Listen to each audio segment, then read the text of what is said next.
Hello everyone, this is Walter, and this is my review of Black Widow.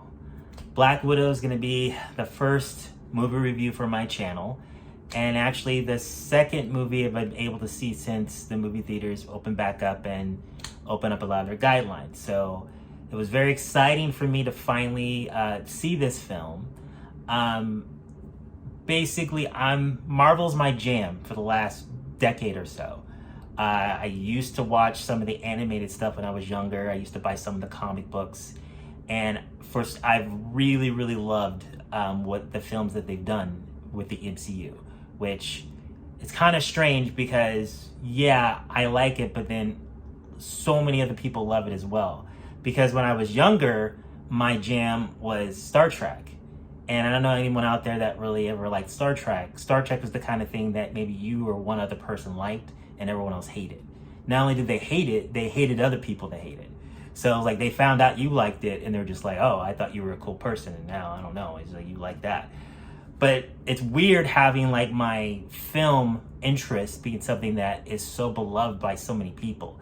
Even people that don't really know much about Marvel like the MCU. So Marvel's a really big deal if you have not heard. So this film was supposed to come out a year ago and pandemic happened and it's been delayed, and finally got to see it yesterday, and I decided to go to the theater to see it. It is available on Disney Plus if you're not comfortable going back to the theater. It's like a $30 fee and you can watch it at home. If you have a lot of kids and you don't want to spend a ticket for every single person, that's a good alternative. But I wanted to see it on the big screen. I've seen every Marvel movie on the big screen, so I went to the theater to see it. So the nice thing, number one, there were no crying babies this time, but they did open up a lot of restrictions, so I had someone sitting right next to me, so I had to get used to that again. But to talk about the film, this was the first solo movie with the character of Black Widow, of course, Scarlett Johansson. And I thought the movie was very good. It was very solid. Apparently the director, her name is Kate Shortland. I haven't seen any of her other movies. I've heard that Scarlett Johansson petitioned for her to get this job. So she's most likely one of the first big budget films she's ever done. And I thought the film was handled very well. There are some other movies that I'd seen with directors that weren't that experienced and they've got big budget films, and the movie sometimes will feel like it's more TV-ish or choppy and not very polished. And I didn't feel this way at all. I thought the action sequences were very entertaining. Another thing that really stood out, of course, were the performances. I mean, Scarlett Johansson is this actress that I've just gotten used to just enjoying in her performances, and of course, enjoying her in this character of Black Widow. Basically, she was really, really good in the film. Florence Pugh plays the sister character. I've seen her in a lot of movies recently. I'm trying to think of the one that she made with The Rock, the wrestling one. That's actually a really good movie. Also, David Harbour from Stranger Things. He's actually plays a really great character in the film as well. And then basically Rachel Weisz, if you might remember her from the Mummy films, she's actually plays the mother character in this film. I don't want to go into any spoilers and ruin it for anyone, so I'm trying to not talk about individual plot points. I mean, if you watch Marvel movies, you know who Black Widow is. Will explain this movie does take place before Endgame, and they're very pointed to explain that to you. So basically, this film takes place in 2016, and it takes place shortly after Captain America's Civil War.